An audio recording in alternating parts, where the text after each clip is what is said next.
அளவற்ற அருளாளனும் நிகரற்ற அன்புடையோனுமாகிய அல்லாஹ்வின் பெயரால் ஓதுகிறேன்.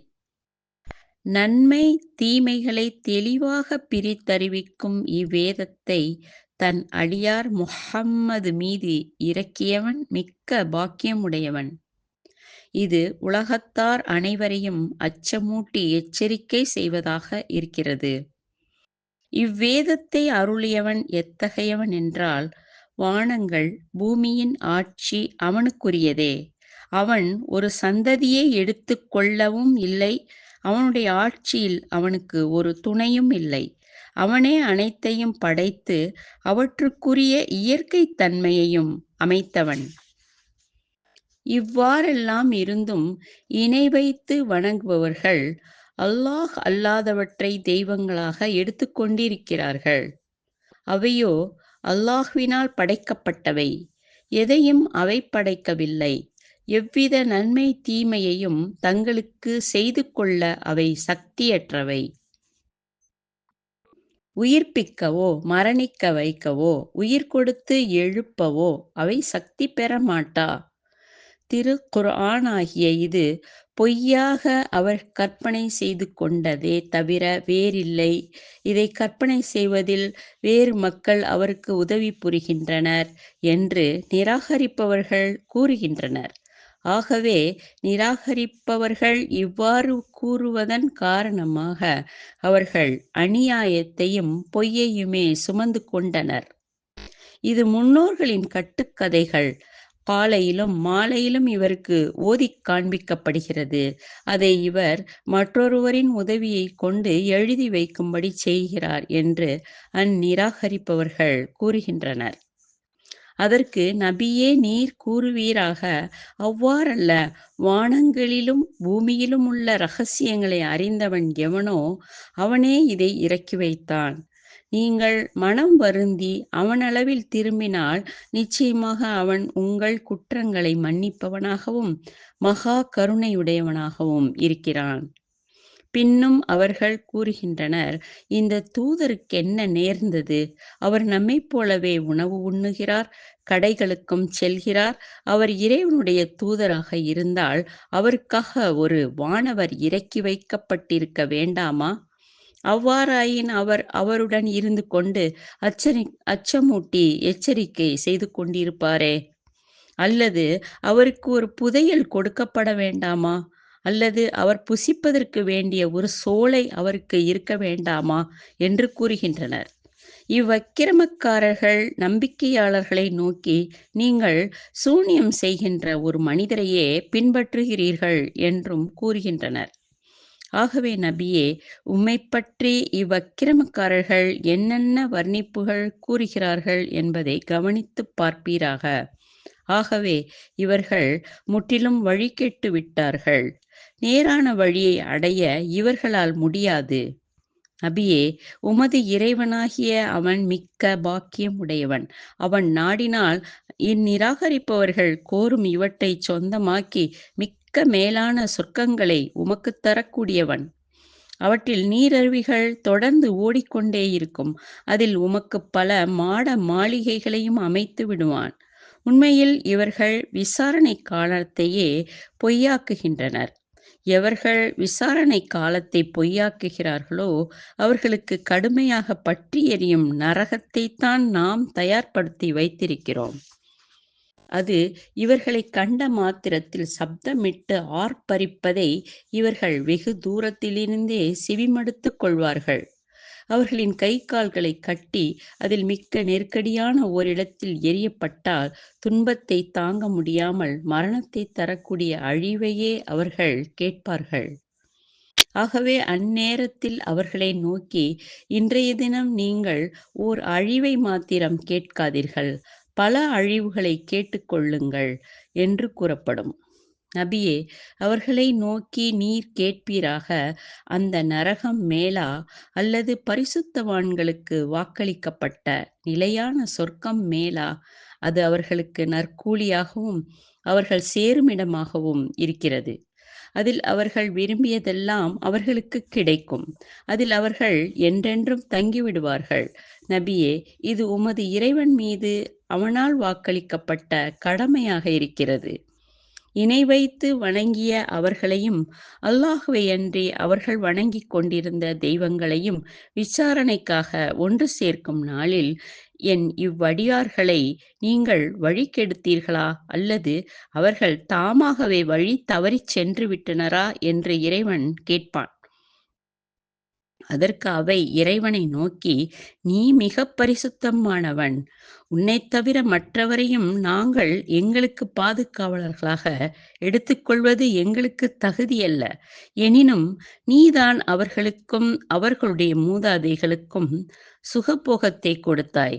அதனால் அவர்கள் உன்னை நினைப்பதையும் உனது அறிவுரையையும் மறந்து பாவங்களில் மூழ்கி அழிந்து போகும் மக்களாகிவிட்டார்கள் என்று அவை கூறும்.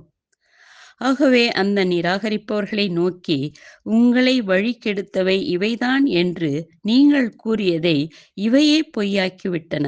ஆதலால் நம் வேதனையை தட்டிக் கழிக்கவும் உங்களால் முடியாது. இவற்றின் உதவியை பெற்றுக்கொள்ளவும் உங்களால் முடியாது.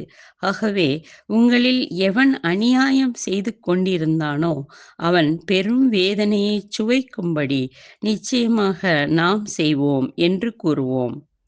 நபியே, உமக்கு முன்னர் நாம் அனுப்பி வைத்த நம் தூதர்களெல்லாம் நிச்சயமாக உம்மைப் போல் உணவு உண்பவர்களாகவும் கடைகளுக்குச் செல்பவர்களாகவும் இருந்தார்கள். எனினும் உங்களில் சிலரை சிலருக்குச் சோதனையாக ஆக்கி வைத்தோம். ஆகவே நம்பிக்கையாளர்களே, இந்நிராகரிப்பவர்கள் உங்களை துன்புறுத்துவதை நீங்களும் சகித்துக் கொண்டிருங்கள். நபியே, உமது இறைவன் அனைத்தையும் உற்று நோக்கியவனாகவே இருக்கிறான். மறுமை நாளில் நம்மைச் சந்திப்பதை எவர்கள் நம்பவில்லையோ அவர்கள் எங்கள் மீது நேரடியாகவே வானவர்கள் இறக்கப்பட வேண்டாமா அல்லது எங்கள் கண்களால் எங்கள் இறைவனை பார்க்க வேண்டாமா என்று கூறுகின்றனர். இவர்கள் தங்களை மிக மிக பெரிதாக எண்ணிக்கொண்டு அவை கடந்து பெரும் பாவத்தில் சென்றுவிட்டனர். அளவு கடந்து பெரும் பாவத்தில் சென்றுவிட்டனர். அவர்கள் விரும்பியவாறு வானவர்களை அவர்கள் காணும் நாளில் இக்குற்றவாளிகளை நோக்கி, இன்றைய தினம் உங்களுக்கு அழிவைத் தவிர வேறு ஒரு நல்ல செய்தியும் இல்லை என்று அவ்வானவர்கள் கூறுவார்கள். அக்குற்றவாளிகளோ தங்களை அழிக்க வரும் அவ்வானவர்களை தடுத்துக் கொள்ளுங்கள் என்று சப்தமிடுவார்கள். இம்மையில் அவர்கள் செய்து கொண்டிருந்த காரியங்களை நாம் நோக்கினால் அதில் ஒரு நன்மையும் இல்லாததனால் பறக்கும் தூசிகளைப் போல் அவற்றை நாம் ஆக்கிவிடுவோம். அந்நாளில் நம்பிக்கையாளர்களான சொர்க்கவாசிகளோ நல்ல தங்குமிடத்திலும் அழகான இன்பமான ஓய்வு பெறும் இடத்திலும் இருப்பார்கள்.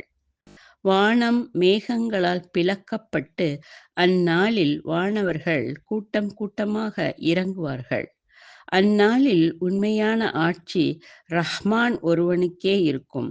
நிராகரிப்பவர்களுக்கு அது மிக்க கடினமான நாளாகவும் இருக்கும். அந்நாளில் அநியாயக்காரன் தன் இரு கைகளையும் கடித்துக் கொண்டு, நம் தூதருடன் நானும் நேரான வழியை பின்பற்றிச் சென்றிருக்க வேண்டாமா என்று கூறுவான். என் துக்கமே, பாவம் செய்யும்படி தூண்டிய இன்னவனை நான் எனது நண்பனாக ஆக்காமல் இருந்திருக்க வேண்டாமா? நல்லுபதேசம் என்னிடம் வந்ததன் பின்னரும் அதிலிருந்து அவன் என்னை திருப்பி விட்டானே, அந்த ஷைத்தான் மனிதனுக்குப் பெரும் சதிகாரனாக இருந்தானே என்றும் புலம்புவான். அச்சமயம் நம் தூதர், என் இறைவனே, நிச்சயமாக என் இந்த மக்கள் இந்த குர்ஆனை முற்றிலும் வெறுத்துத் தள்ளிவிட்டார்கள் என்று கூறுவார். இவ்வாறே ஒவ்வொரு நபிமாருக்கும் குற்றவாளிகளை நாம் எதிரிகளாக ஏற்படுத்தி இருந்தோம். நபியே, உமக்கு நேரான வழியை அறிவித்து உதவி செய்ய உமது இறைவனே போதுமானவன். நபியே, எவர்கள் உம்மை நிராகரிக்கிறார்களோ அவர்கள் இந்த வேதம் முழுவதும் ஒரே தடவையில் அவர் மீது இறக்கப்பட வேண்டாமா என்று கூறுகின்றனர். இதை இவ்வாறு நாம் கொஞ்சம் கொஞ்சமாக இறக்கி வரிசை முறைப்படி ஒழுங்குபடுத்துவதெல்லாம் உமது உள்ளத்தை திடப்படுத்துவதற்காகவே ஆகும். இந்நிராகரிப்பவர்கள் எத்தகைய கேள்விகளை கேட்டு அதற்காக ஆச்சரியமான எந்த உதாரணத்தை உங்களிடம் அவர்கள் கொண்டு வந்த போதிலும், அதைவிட உண்மையான விஷயத்தையும், அழகான வியாக்கியானத்தையும், விவரத்தையும் நாம் உங்களுக்குக் கூறாமல் இருக்கவில்லை. இவர்கள்தான் நரகத்திற்கு முகங்குப்புற இழுத்துச் செல்லப்படுபவர்கள். இவர்கள்தான் மகா கெட்ட இடத்தில் தங்குபவர்களும், வழி தவறியவர்களும் ஆவார்கள். இதற்கு முன்னர் நிச்சயமாக நாம் மூசாவுக்கு தௌராத் என்னும் வேதத்தை கொடுத்திருந்தோம். அவருடைய சகோதரர் ஹாரூனை அவருக்கு மந்திரியாகவும் ஆக்கினோம். அவ்விருவரையும் நோக்கி, நம் அத்தாட்சிகளை பொய்யாக்கிய மக்களிடம் நீங்கள் இருவரும் செல்லுங்கள் எனக் கூறினோம். அவ்வாறு அவர்கள் சென்று அவர்களுக்குக் கூறியதை அந்த மக்கள் நிராகரித்து விட்டதனால் நாம் அவர்களை அடியோடு அழித்து விட்டோம். நூஹுடைய மக்கள் நம் தூதர்களை பொய்யாக்கிய சமயத்தில் அவர்களை மூழ்கடித்து அவர்களை மனிதர்கள் அனைவருக்கும் ஓர் அத்தாட்சியாக ஆக்கினோம். இத்தகைய அநியாயக்காரர்களுக்கு துன்புறுத்தும் வேதனையையே நாம் தயார்படுத்தி வைத்திருக்கிறோம். ஆது சமூது மக்களையும் ரஸ் அகழ்வாசிகளையும் இவர்களுக்கிடையில் வசித்த இன்னும் பல வகுப்பினரையும் நாம் அழித்திருக்கிறோம். அவர்கள் நல்லுணர்ச்சி பெறும் பொருட்டு அழிந்து போன முன்னிருந்தவர்களின் சரித்திரங்களை அவர்கள் அனைவருக்கும் நாம் பல உதாரணங்களாக கூறினோம். அவர்கள் அவற்றை நிராகரித்து விடவே அவர்கள் அனைவரையும் நாம் அடியோடு அழித்து விட்டோம். நிச்சயமாக மக்காவிலுள்ள நிராகரிப்பாளர்கள் கெட்ட கல்மாரி பொழிந்த ஊரின் சமீபமாக அடிக்கடி சென்றே இருக்கின்றனர். அதை இவர்கள் பார்க்கவில்லையா? உண்மையில் இவர்கள் மறுமையில் உயிர் கொடுத்து எழுப்பப்படுவதை நம்பவே இல்லை. நபியே, இவர்கள் உம்மைக் கண்டால் உம்மைப் பற்றி, இவரையா அல்லாஹ் தன் தூதராக அனுப்பி வைத்தான் என்று பரிகாசமாகக் கூறுகின்றனர். நாம் உறுதியாக இல்லையென்றால் நம் தெய்வங்களை விட்டும் நம்மை இவர் வழிகெடுத்தே இருப்பார் என்றும் கூறுகின்றனர். மறுமையில் அவர்கள் வேதனையை தங்கள் கண்ணால் காணும் நேரத்தில் வழிகெட்டவர்கள் யார் என்பதை நன்கறிந்து கொள்வார்கள். நபியே, எவர் தன் சரீர இச்சையை தான் பின்பற்றும் தன் தெய்வமாக எடுத்துக் கொண்டானோ அவனை நீர் பார்த்தீரா? அவன் வழி தவறாது நீர் அவனுக்கும் பாதுகாப்பாளராக இருப்பீரா? அவர்களில் பெரும்பாலானவர்கள் உமது வார்த்தைகளை காதால் கேட்கிறார்கள் என்றோ அல்லது அதை தங்கள் மனதால் உணர்ந்து பார்க்கிறார்கள் என்றோ நீங்கள் எண்ணிக்கொண்டீரா? அன்று அவர்கள் மிருகங்களைப் போன்றவர்களே தவிர வேறில்லை. மாறாக மிருகங்களை விட மிகவும் வழி கெட்டவர்களாகவும் இருக்கின்றனர். நபியே, உமது இறைவன் நிழலை எவ்வாறு குறைத்து பின்பு அதை நீட்டுகிறான் என்பதை நீர் கவனிக்கவில்லையா? அவன் நாடியிருந்தால் அதை ஒரே நிலையில் வைத்திருக்க முடியும். சூரியனை நிழலுக்கு வழிகாட்டியாக நாம் தான் ஆக்கினோம். பின்னர் நாம் தான் அதை சிறுகச் சிறுக குறைத்து விடுகிறோம். அவன்தான் உங்களுக்கு இரவை போர்வையாகவும் தூக்கத்தை ஓய்வளிக்கக் கூடியதாகவும் பகலை உங்கள் நடமாட்டத்திற்காக பிரகாசமாகவும் ஆக்கினான். அவன்தான் மழைக்கு முன்னதாக குளிர்ந்த காற்றை நற்செய்தியாக அனுப்பி வைக்கிறான். மனிதர்களே, நாம் தாம் மேகத்திலிருந்து பரிசுத்தமான நீரை பொழியச் செய்கிறோம். இறந்த பூமிக்கு அதைக் கொண்டு நாம் உயிர் கொடுத்து நம் படைப்புகளில் ஆடு, மாடு, ஒட்டகம் போன்ற உயிரினங்களுக்கும் பல மனிதர்களுக்கும் அதை புகட்டுகிறோம். அவர்கள் நல்லுணர்ச்சி பெறும் பொருட்டு இவ்விஷயத்தை பலவாறாக அவர்களுக்கு எடுத்துரைத்தோம். எனினும் மனிதர்களில் பெரும்பாலானவர்கள் மிக்க நன்றி கெட்டவர்களாகவே இருக்கின்றனர். நாம் நாடியிருந்தால் ஒவ்வொரு ஊருக்கும் அச்சமூட்டி எச்சரிக்கை செய்யக்கூடிய ஒவ்வொரு தூதரை இன்றைய தினமும் நாம் அனுப்பியே இருப்போம். ஆகவே நபியே, நீர் இந்த நன்றி கெட்டவர்களுக்கு கட்டுப்படாதீர். இந்த குர்ஆனை ஆதாரமாகக் கொண்டு நீர் அவர்களிடத்தில் பெரும் போராக போராடுவீராக. அவன்தான் இரு கடல்களையும் ஒன்று சேர்த்திருக்கிறான். ஒன்று மிக்க இன்பமும் மதுரமுமான தண்ணீர், மற்றொன்று உப்பும் கசப்புமான தண்ணீர். இவை ஒன்றோடொன்று கலந்து விடாதிருக்கும் பொருட்டு இவ்விரண்டுக்கும் இடையில் திரையையும் மீற முடியாத ஒரு தடையையும் ஏற்படுத்தியிருக்கிறான். அவன்தான் ஒரு துளி தண்ணீரிலிருந்து மனிதனை உற்பத்தி செய்கிறான். பின்னர் அவனுக்குச் சந்ததிகளையும் சம்பந்திகளையும் ஆக்குகிறான்.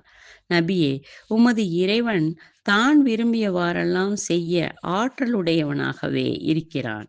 இவ்வாறிருந்தும் அவர்களோ தங்களுக்கு நன்மையையும் தீமையையும் செய்ய சக்தியற்றதை அல்லாஹ்வை அன்றி வணங்குகின்றனர். நிராகரிப்பவர்கள் தங்கள் இறைவனுக்கு விரோதமானவர்களாக இருக்கின்றனர். நபியே, நற்செய்தி கூறுபவராகவும் அச்சமூட்டி எச்சரிப்பவராகவுமே தவிர உம்மை நாம் அனுப்பவில்லை.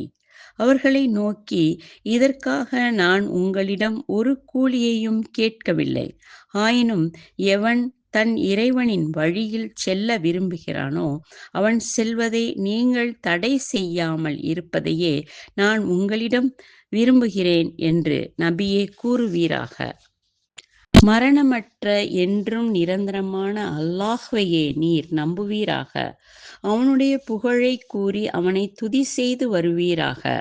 அவன் தன் அடியார்களின் பாவங்களை அறிந்திருப்பதே போதுமானது. அதற்குரிய தண்டனையை அவன் கொடுப்பான். அவன் எத்தகையவன் என்றால், வானங்களையும் பூமியையும் இவற்றுக்கு மத்தியில் உள்ளவற்றையும் 6 நாள்களில் படைத்தான். பின்னர் அவன் அர்ஷின் மீது தன் மகிமைக்கு தக்கவாறு உயர்ந்து விட்டான். அவன்தான் ரஹ்மான், அளவற்ற அருளாளன். இதைப் பற்றி தெரிந்தவர்களை கேட்டறிந்து கொள்வீராக. ஆகவே அந்த ரஹ்மானைச் சிரம்பணிந்து வணங்குங்கள் என அவர்களுக்குக் கூறப்பட்டால் அவர்களுக்கு வெறுப்பு அதிலிருந்து அதிகரித்து, ரஹ்மான் யார்? நீங்கள் கூறியவர்களுக்கெல்லாம் நாம் சிரம் பணிந்து வணங்குவதா என்று கேட்கின்றனர். அந்த ரஹ்மான் மிக்க பாக்கியமுடையவன். அவன்தான் வானத்தில் நட்சத்திரங்களை அமைத்து அதில் சூரிய ஒளியையும் பிரகாசம் தரக்கூடிய சந்திரனையும் அமைத்தான். அவன்தான் இரவையும் பகலையும் மாறி மாறி வரும்படி செய்திருக்கிறான். இதைக் கொண்டு எவர்கள் நல்லுணர்ச்சி பெற்று அவனுக்கு நன்றி செலுத்த விரும்புகிறார்களோ அவர்களுக்காக இதை கூறுகிறான். ரஹ்மானுடைய அடியார்கள் பூமியில் அடக்கமாகவும் பணிவாகவும் நடப்பார்கள். மூடர்கள் அவர்களுடன் தர்க்கிக்க முற்பட்டால் சலாம் கூறி அவர்களை விட்டு விலகிவிடுவார்கள். அவர்கள் தங்கள் இறைவனை நின்றவர்களாகவும் சிரம் பணிந்தவர்களாகவும் இரவெல்லாம் வணங்குவார்கள். அவர்கள், எங்கள் இறைவனே, நரகத்தின் வேதனையை எங்களை விட்டு நீ தடுத்துக் கொள்வாயாக. ஏனென்றால் அதன் வேதனையானது நிச்சயமாக நிலையான துன்பமாகும் என்று பிரார்த்தனை செய்வார்கள். சிறிது நேரமோ அல்லது எப்பொழுதுமோ தங்குவதற்கும் அது மிகக் கெட்ட இடமாகும். ஆகவே அதில் இருந்து எங்களை நீ பாதுகாத்துக் கொள் என்று பிரார்த்திப்பார்கள். அவர்கள் தானம் கொடுத்தால் அளவு கடந்தும் கொடுத்துவிட மாட்டார்கள். கஞ்சத்தனமும் செய்ய மாட்டார்கள். இதற்கு மத்திய தரத்தில் கொடுப்பார்கள். அவர்கள் அல்லாஹுடன் வேறொரு கடவுளை அழைக்க மாட்டார்கள். கொலை செய்யக்கூடாதென்று அல்லாஹ் தடுத்திருக்கும் எம்மனிதனையும் அவர்கள் நியாயமின்றி கொலை செய்ய மாட்டார்கள். விபச்சாரமும் செய்ய மாட்டார்கள். ஆகவே எவனேனும் இத்தகைய தீய காரியங்களைச் செய்ய முற்பட்டால் அவன் அதற்குரிய தண்டனையை அடைய வேண்டியதுதான்.